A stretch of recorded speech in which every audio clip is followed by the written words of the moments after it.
Halo guys, welcome back again to my channel. Bersama saya Hansen di sini, dan seperti biasanya setiap harinya saya akan membuatkan video seputar cryptocurrency. So bagi teman-teman yang tertarik seputar cryptocurrency, boleh aja langsung bantu saya like dan juga subscribe. Jangan lupa juga untuk hidupkan lonceng notifikasinya supaya teman-teman nggak ketinggalan update terbaru seputar cryptocurrency. Oke, pada hari ini guys, kembali kita akan bahas seputaran Bitcoin, dan seperti biasa kita akan mulai dari coin market cap terlebih dahulu. Pada hari ini secara global market cap crypto berada di angka 1,98 triliun dolar, jadi udah nembus di bawah 2 triliun dolar. Dan Bitcoin sendiri berada di angka 41.800-an, Ethereum 3.212, Binance Coin 452, Solana 139 dolar, Cardano 1,22, XRP 0,76, Terra Luna 70 dolar, dan Polkadot di urutan ke-10 dengan harga 25,34 dolar. So hari ini kita melihat mix ya, market ada yang hijau, ada yang merah, tetapi untuk top performer hari ini di XRP dengan kenaikan 3,21%. So, itu adalah outlook sementara dari beberapa top coin yang ada. Sekarang kita masuk dulu ke beberapa berita dan data terbaru hari ini. Pertama, di sini disebutkan Bitcoin leverage ratio reaches new highs. Jadi, ini juga adalah salah satu indikator yang sering kita bahas di channel kita. Dan per hari ini, kalau misalnya kalian perhatikan tingkat leverage ratio, itu masih sangat amat tinggi, guys. Angkanya bahkan sudah mencapai 0,22 value-nya. Dan itu adalah tingkat atau angka tertinggi yang pernah kita lihat semenjak tahun 2019 kemarin. Oke? Dan banyak sekali orang salah persepsi ketika membaca tingkat leverage ratio ini. Banyak orang beranggapan bahwa apabila leverage ratio itu tinggi, berarti pada saat itu banyak orang yang long menggunakan leverage. Salah, guys. Yang benar adalah apabila kita melihat tingkat leverage ratio tinggi, itu berarti pada saat itu banyak sekali traders yang menggunakan leverage, baik itu short maupun long gitu ya. Jadi sama-sama ada yang short, ada yang long. Jadi kalian jangan berpikiran setiap kali leverage ratio itu tinggi maka kita akan mendapatkan long squeeze gitu ya. Karena yang dihitung di sini nggak hanya long, tetapi yang short juga ikutan dihitung gitu. Jadi kalau misalnya kalian perhatikan yang terjadi di bulan Mei kemarin, oke, kita mendapati koreksi yang dalam di sini kan. Dan kita terus-menerus ditekan turun harganya sampai kurang lebih bulan Juli. Dan kalian bisa melihat leverage ratio itu udah meningkat tajam di sini. Oke? Tetapi yang terjadi selanjutnya apa? Bukannya long squeeze, tetapi yang terjadi adalah short squeeze di bulan Juli. Oke? Ini menunjukkan bahwa apa? Ketika kita melihat tingkat leverage ratio yang tinggi, kita jangan langsung berpersepsi bahwa oh, habis ini kita akan lihat long squeeze lagi, long squeeze lagi, long squeeze lagi gitu. Oke, jadi ini dua arah gitu guys. Leverage ratio itu kalau ketika lagi tinggi tentunya bukan hal yang baik untuk market, tidak sehat tentunya gitu ya. Tetapi ini tidak hanya menilai orang-orang yang long, tapi short juga ikutan. Jadi tidak hanya ada kesempatan kita mendapati long squeeze, tapi short squeeze juga ada gitu. Oke, jadi itu kalian keep in mind. Jadi ini adalah berita pertama. Kemudian berita kedua hari ini kita melihat extreme fear sudah di angka 10. Dan ini adalah salah satu angka yang paling rendah gitu ya, yang pernah kita lihat di tingkat Fear and Greed Index. Dan setiap kali kalau misalnya kalian perhatikan, ketika kita mendapati koreksi-koreksi besar, memang biasanya kita bisa menyentuh ke angka belasan atau bahkan angka 10 gitu ya. Kita sebelumnya juga pernah di bulan Juli kemarin dan Mei, kita pernah mendapati Fear and Greed Index itu ke angka 10, sebelumnya juga sama. Bahkan kalau misalnya kalian perhatikan di bulan Agustus tahun 2019 kita malah pernah menyentuh di bawah 10, bahkan kurang lebih 6 atau 5 gitu ya. Jadi itu angka yang rendah banget. Dan menurut sebagian analis, typically gitu ya, kalau kalian menggunakan Crypto Fear and Greed Index sebagai salah satu indikator kalian untuk mengambil keputusan investasi, ya tentunya area extreme fear adalah salah satu tempat yang bisa kalian jadikan area untuk kalian mungkin bisa start lakukan akumulasi gitu ya. Tapi kalau itu kalian jadikan alat pengambilan keputusan investasi. Yang kalau saya pribadi mungkin saya tidak akan lakukan. Saya hanya akan jadikan ini sebagai tambahan informasi gitu. Oke, bahwa kita udah di area extreme fear, berarti pada saat itu sentimen market lagi low banget, banyak sekali orang ketakutan, dan mungkin memang secara teori itu adalah area yang baik untuk akumulasi gitu, atau saat yang baik untuk akumulasi, karena biasanya disebutkan gitu ya, be greedy when other fearful, alias kita harus sedikit lebih tamak ketika orang-orang lagi ketakutan gitu kan. Tapi tentunya tidak semudah itu guys, kita juga perlu, kalau saya pribadi mungkin perlu juga konfirmasi di price action, tidak hanya sekedar dari Crypto Fear and Greed Index. Jadi ini hanya untuk update ke kalian saja bahwa kita sekarang udah menyentuh ke area extreme fear, dan dalam sebulan terakhir bahkan kita tidak pernah menyentuh di atas area fear. Tidak pernah ke netral, itu nggak pernah lagi. Sebulan terakhir itu udah dari fear, extreme fear, sampai sekarang extreme fear-nya malah udah merah gitu. Merah pekat 10 bahkan. Oke, jadi kalau misalnya nanti pun kita masih mendapati koreksi mungkin hingga di bawah 40.000, maka kita bisa jadi akan melihat lagi angkanya bahkan di bawah 10 ya guys ya. Jadi itu adalah juga update Crypto Fear and Greed Index untuk kalian. Tentunya kalian bisa pakai sebagai salah satu tambahan informasi gitu ya, kalau misalnya kalian lagi cari-cari indikator untuk mengambil keputusan investasi. Next. Nah, ini juga adalah salah satu indikator yang kemarin udah sempat kita bahas juga. Ini adalah perbandingan guys antara long term holders yang di sini kalau misalnya disebut long term holders di sini dihitung kalau misalnya udah hold koinnya selama 6 bulan ke atas, 6 plus month holders versus short term holders gitu ya, alias orang-orang yang baru ngebeli Bitcoinnya, baru di hold gitu ya. Dan di sini update-nya adalah kita mendapati ada largest gap in history. Jadi ini adalah gap paling besar sepanjang sejarah Bitcoin antara long term holders yang di sini ya di atas 6 bulan dengan short term holders yang berarti di bawah 6 bulan. Itu adalah gap paling besar sepanjang sejarah sekarang. Oke. Dan kalian perhatikan di sini, ini jaraknya yang dihitung. Oke, dan sebelum-sebelumnya menurut siapa ini guys? Si Binky Pondarosa, ini juga adalah sebuah indikator yang cukup akurat dalam menilai bottom dari sebuah koreksi besar. Oke, pertama kita pernah melihat gap yang cukup besar terjadi di pertengahan 2015 dan 2016 gitu ya. Dimana saat itu kita mendapati ada jaraknya 7,7 juta. Jaraknya antara yang hijau ini adalah long term holder, oke, yang merah ini adalah short term holder. Jadi jaraknya 7,7 juta dan setelahnya kita bisa melihat ada rally ke bull market berikutnya. Oke, kalian bisa notice ketika long term holder sudah mulai menurun, alias para pemegang jangka panjang udah mulai start distribusi, itu biasanya malah short term holder mulai naik. Biasanya short term holder itu adalah para retail yang newbie yang baru-baru masuk, yang ikutan FOMO, yang belum terlalu ngerti kripto, tetapi karena ngelihat orang-orang lagi cuan. Karena kalau kalian lihat di sini, itu harganya lagi kenceng-kencengnya naik ke atas gitu ya. Itu yang membuat biasanya orang-orang FOMO gitu kan. Kemudian media udah mulai start liput setiap hari soal kripto, yang membuat makin banyak orang kenal kripto dan ngelihat wah setiap hari beritanya cuan, yang membuat orang gatel gitu kan, pengen ikutan juga padahal nggak ngerti gitu.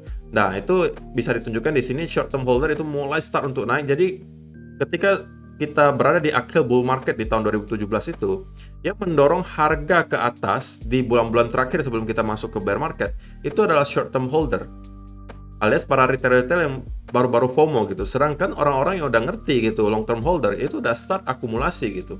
Ya, mereka, oh ini udah harganya terlalu tinggi, market udah terlalu euforia, dan kita mungkin harus start untuk melakukan distribusi gitu. Sampai pada akhirnya short term holder alias para retail juga udah kehilangan momentumnya, udah habis gitu orang-orang yang mau beli, dan pada akhirnya kita melihat sell off dan kita masuk ke bear market. Kemudian jarak terbesar kedua pernah kita lihat juga di tahun 2019. Ketika itu kita mendapati ada Black Swan event. Bukan Black Swan event, sorry. Black Swan eventnya 2020 ya. 2019 kita melihat ada bear market yang terjadi dari 2018 sampai 2019 dan kita drop cukup parah di sini. Dan kita juga pernah melihat jaraknya hingga 8,6 juta. Oke, dan ini jarak yang lebih besar daripada yang ini. Dan setelahnya kita juga bisa melihat adanya rally lagi ke atas dan kita membentuk bull market yang baru gitu ya. Walaupun di pertengahan jalan tentunya kita akan ada koreksi, dan ini yang benar Black Swan itu yang ini guys, yang di tahun 2020 ketika baru-baru terjadi COVID gitu ya. Dan kita melihat jaraknya juga cukup besar. Oke, dan pada akhirnya kita mendapati ada rally lagi ke atas. Dan sekarang kita juga mendapati indikator itu menunjukkan bahwa gap antara long term holder dan juga short term holder itu terbesar sepanjang sejarahnya Bitcoin. dan angkanya hingga 9,6 juta. Oke, sekali lagi guys, sekali lagi, data on-chain seperti ini tidak bisa kalian pakai untuk trading 15 minute chart, 1 hour chart, 4 hour chart, nggak bisa guys. Ini untuk mid term sampai long term. Oke, jadi ini hanya pedoman jangka panjang kalian. Kalau misalnya nanti kita melihat, katakanlah kita udah terus-menerus naik, kemudian long term holder udah start untuk distribusi, nah biasanya pada saat itulah kita baru akan mungkin start ngelihat bear market. Dan ini berkali-kali terjadi guys. Kalian perhatikan kalau di bull market tahun 2013 juga sama gitu ya. Ketika kita mendapati rally di sini, di pertengahan jalan ketika harga market lagi euforianya, long term holder itu udah start distribusi. Dan memang rata-rata secara historis, ketika sebelum kita melihat ada koreksi besar, yang mendominasi nanti akan short term holder di sini. Short term holder mulai naik, long term holder mulai turun, dan kita mendapati koreksi besar. Di sini juga sama, kita mendapati kenaikan yang cukup signifikan, kemudian long term holder mulai start distribusi, dan short term holder mulai naik, dan kita akhirnya masuk ke bear market gitu ya. Jadi secara historis memang ini cukup akurat dalam menilai bottom dan top dari sebuah market, dan dari Bitcoin gitu ya khususnya. Dan ya, ini adalah salah satu juga indikator yang makin membuat saya semakin yakin gitu untuk tetap hold Bitcoin. Oke. Ya, walaupun saya tidak all in guys, saya selalu terapkan apa yang selalu saya sampaikan, bahwa saya melakukan dollar cost averaging gitu ya. Karena saya yakin dengan data-data yang ada pun masih menunjukkan bahwa kedepannya kita masih akan melihat Bitcoin akan menembus ke all time high-nya, kemudian menuju lagi harga lebih tinggi, dan dari saat itu mungkin saya baru bisa melihat update dari data ini lagi. Kalau misalnya long term holder udah start mulai distribusi, ya mungkin saya akan ikutan juga gitu ya. Dan ini tidak harus kalian lakukan juga, tidak harus persis kalian ikuti. Kalau misalnya kalian pengen menunggu Bitcoin ke 30.000, misalnya kalau anggapan kalian Bitcoin bakal ke 30.000 atau bahkan 20.000, ya terserah kalian, planning kalian gitu ya. Tidak ada yang salah. Kalau misalnya kalian merasa tidak nyaman masuk ke market sekarang, ya tidak usah dulu gitu ya. Oke, sebelum kita lanjut, saya juga pengen kasih tahu dulu kalau misalnya kalian lagi galau gitu ya, setiap hari kalian ngelihat market sideways, kemudian kalian mau trading juga susah, kemudian boncos sana sini karena kalian mungkin masih newbie, tidak terlalu ngerti trading. Nah, saya punya satu platform yang menurut saya cukup menarik untuk kalian pantau. Ini adalah MoonXBT, ini adalah salah satu exchange yang dimana kalian bisa trading juga. Cuman menariknya di sini, kalian bisa menggunakan fitur copy trading. Ini mungkin udah pernah kalian dengar juga ya. Dan di MoonXBT ini ada fitur copy trading, dan kalian bisa lihat statistik para tradernya gitu. Jadi kalau misalnya kalian nggak mau pusing trading sendiri, kalian mungkin bisa memanfaatkan fitur ini dan kalian mengcopy trade dari para profesional trader. Tentunya kalian kalau misalnya mau coba, jangan langsung uang besar gitu ya, coba-coba kecil-kecil dulu, dan kalian bisa lihat statistiknya di sini, dan kalian mungkin bisa cocokkan dengan kebutuhan kalian gitu ya, karena dari mereka ini ada fitur-fiturnya. Kalau yang ini mungkin short term, big margin, low leverage. Kalau ini high leverage. Nah, kalian lebih nyamannya yang mana gitu kan? Kalian bisa pilih. Dan di sini ada win rate-nya juga gitu ya. Ada yang win rate-nya 50%, ada yang win rate-nya 89%. Kemudian kalau misalnya kalian mau filter dengan win rate yang paling tinggi, juga bisa diklik di sini ya kan. Nih. Kalau ROR di sini ya kan. Kalian bisa cek-cek saja kira-kira yang mana yang paling cocok dengan kalian.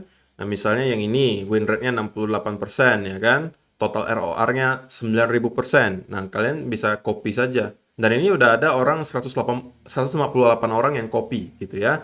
Dan ini kalian bisa lihat juga berapa orang yang ngopi gitu ya.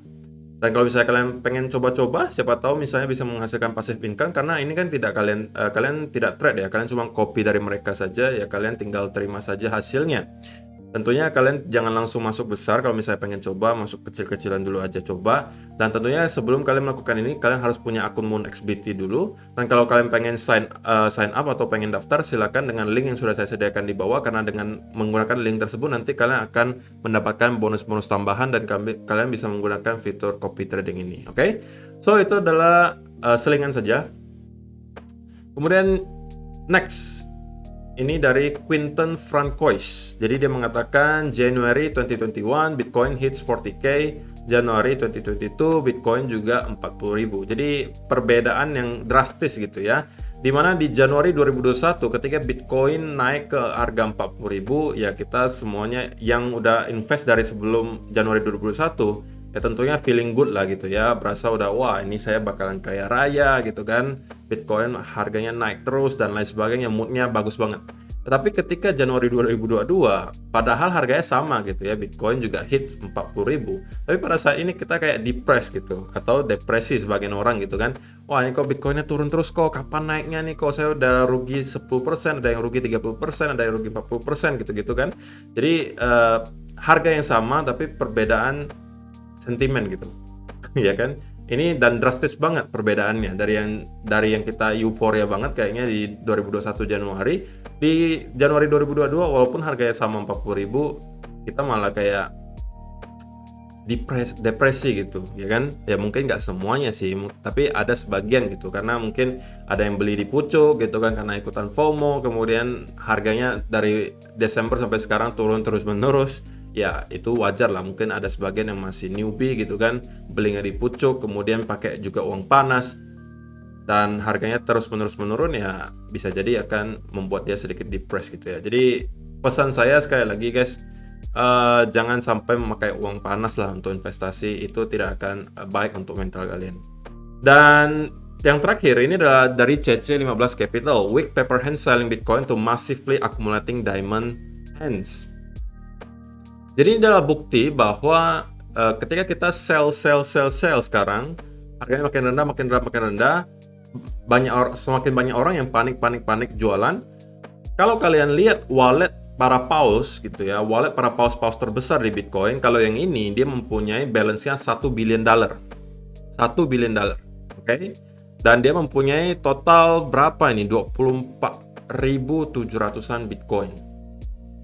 Oke. Dan kalau kalian perhatikan di sini, ini dia terus-menerus melakukan akumulasi dari bulan Desember sampai sekarang, itu udah berkali-kali. Dan belinya nggak nanggung-nanggung nih guys, nggak nanggung-nanggung belinya. 73 Bitcoin, 400 Bitcoin, 5.000 Bitcoin, 200 Bitcoin, dan seterusnya. Balance-nya sekarang udah kurang lebih 24.000 Bitcoin. Oke, dan kalau value-nya adalah kurang lebih $1 billion. Oke, jadi ini gede banget. Dan harga rata-ratanya itu 41.000. Oke. Harga rata-ratanya yang dibeli terakhir itu di tanggal 7. Berarti kemarin ya. Itu dia nambahin 364 Bitcoin dengan harga rata-rata 41.000, berarti belinya berapa tuh guys? Kalian hitung aja sendiri ya. Kemudian next juga ada, ini juga yang lebih gede lagi pausnya. Dia mempunyai value $2 billion.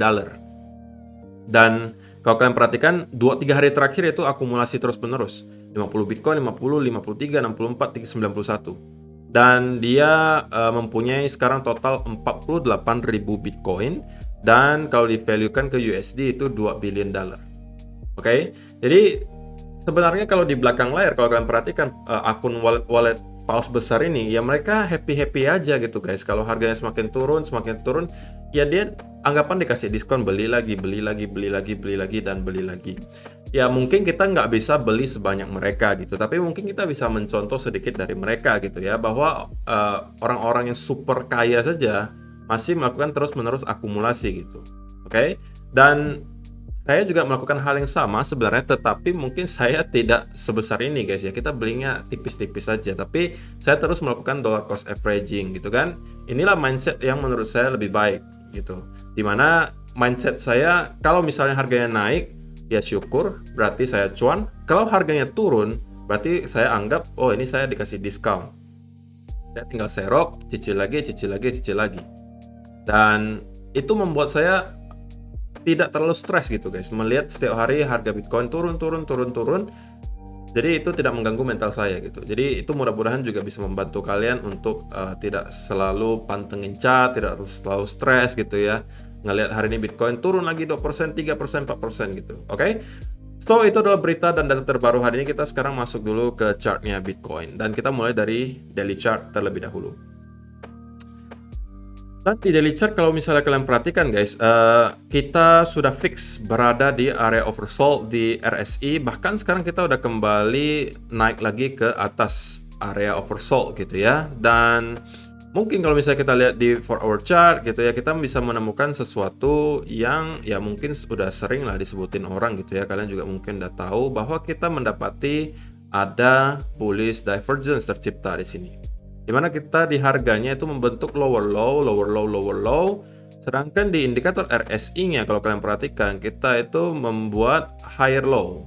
Oke.